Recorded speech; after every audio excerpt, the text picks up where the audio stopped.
नमस्कार दोस्तों, मेरा नाम है ईना और मैं हूं आपकी पर्सनालिटी डॉक्टर। जैसा कि वादा किया हुआ है कि डीएक्सी टेक्नोलॉजी से रिलेटेड सारे क्वेश्चंस, टेक्निकल क्वेश्चंस हो या फिर एचआर क्वेश्चंस हो, दोनों के बारे में हम बात करने वाले हैं।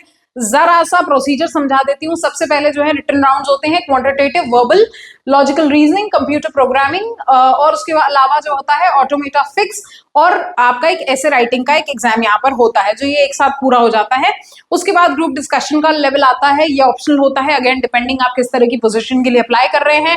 टेक्निकल राउंड होता है, एचआर राउंड होता है, और DXC conducts its online examination on the platform called AMCAT. AMCAT पे ये सारी चीजें होती हैं। अब हम पढ़ते हैं कि भाई किस तरीके के हमारे एचआर क्वेश्चंस होते हैं, किस तरीके के हमारे टेक्निकल क्वेश्चंस होते हैं, तो थोड़ा समझ लेते हैं। सबसे पहला जो होता है एचआर क्वेश्चंस जैसे जो आते हैं, सबसे पहला आते हैं इंट्रोड्यूस योरसेल्फ। इससे पहले पार्ट 1 बन चुका है, make sure that you go through part 1 as well, क्योंकि उसमें भी मैंने कुछ क्वेश्चंस डिस्क्लोज करे हैं और साथ ही साथ मैंने ये भी बताया है कि पूरे प्रोसीजर में क्या क्या चीजें इंपॉर्टेंट है, क्या क्या चीजें नहीं इंपॉर्टेंट है। कहीं पे भी कोई भी डाउट हो, कोई भी चीज ब्रीफली चाहते हो अगर इंट्रोड्यूस करूं तो मुझे बता देना, I will do that for you. First is introduce yourself, make sure that you introduce yourself well. Introduction 1 he minute में खत्म हो जाना चाहिए।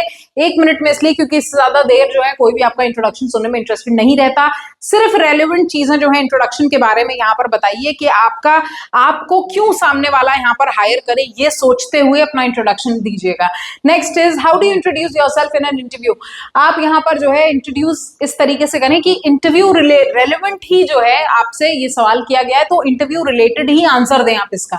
उसके बाद क्वेश्चन 2 आ जाता है, are you comfortable with relocation. Obviously आपको यहाँ पर यस करना पड़ेगा कि आप रीएलोकेशन के लिए यस, मतलब आप जहां पे भी जिस भी सिटी में है अभी वहां से आप आगे जाना चाहते हैं, नहीं जाना चाहते, जो भी है आपके मन में वो आप यहाँ पर डिसाइड करें। पर अगर आप नो कहेंगे तो there are quite probable chances कि आपका रिजेक्शन हो जाएगा।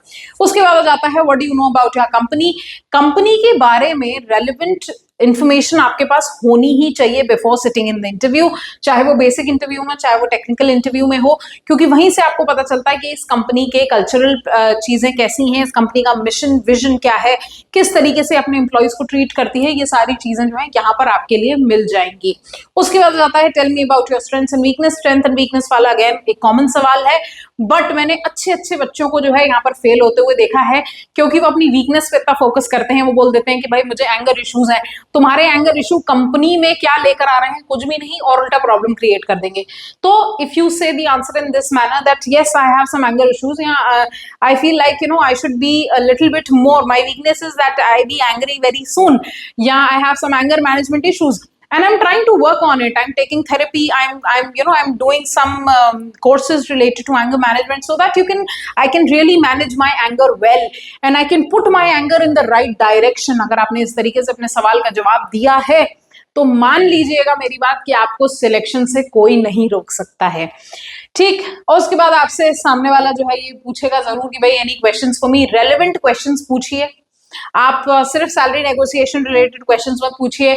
आप ये पूछ सकते हैं कि भाई आने वाले समय में आपसे कंपनी क्या एक्सपेक्ट करती है, आने वाले 3 महीने में, आने वाले 6 महीने में क्या आपको उस चीज के लिए ट्रेनिंग प्रोवाइड करी जाएगी कि नहीं करी जाएगी।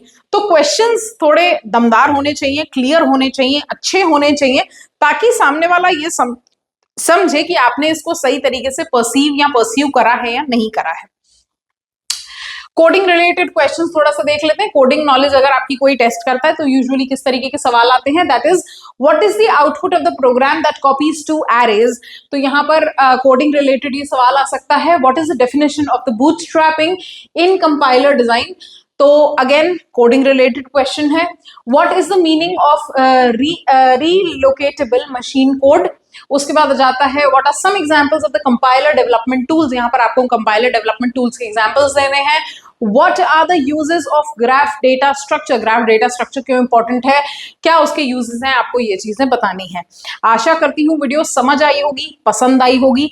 और उसके अलावा अगर कभी भी डीएक्सी टेक्नोलॉजी से रिलेटेड आपके मन में कोई भी क्वेरी या डाउट आता है तो प्लीज मुझसे पूछिए यहाँ पर कमेंट कर और मैं आपको बताऊंगी कि किस तरीके से जो है प्रॉब्लम्स आती हैं और उन प्रॉब्लम्स को कैसे सॉल्व करा जा सकता है। अच्छा, एक और इम्पोर्टेंट चीज जो यहाँ पे मैं मिस करने वाली थी, दैट इज ग्रुप डिस्कशन में लास्ट टाइम जो आप टॉपिक्स जो दिए जाते हैं इंटरव्यू के टाइम पे, that are more on the current scenarios, current affairs या सोशल टॉपिक्स, इस तरीके के सवाल आते हैं तो आपसे इम्पैक्ट ऑफ सोशल मीडिया के बारे में पूछा जाता है। अगर आप ग्रुप डिस्कशन तक पहुंच गए हो तो एक बात ध्यान रखिएगा कि हर व्यक्ति को जज करने के लिए एक ही बंदा होगा, तो प्लीज सही तरीके से बोलें। With in 30 seconds, with in 40 seconds जो अपनी बात करने की कोशिश करें। 30-40 सेकेंड्स के 4-5 क्लिप्स जो हैं आप अगर दे देंगे तो I think that is more than enough for a group good discussion. और अगर आपको लगता है कि अगर सामने वाले ने कोई ऐसा सवाल करा है तो उससे उस पर क्रॉस क्वेश्चन जरूर करें ग्रुप डिस्कशन में। ये अच्छे टिप्स हैं ग्रुप डिस्कशन के।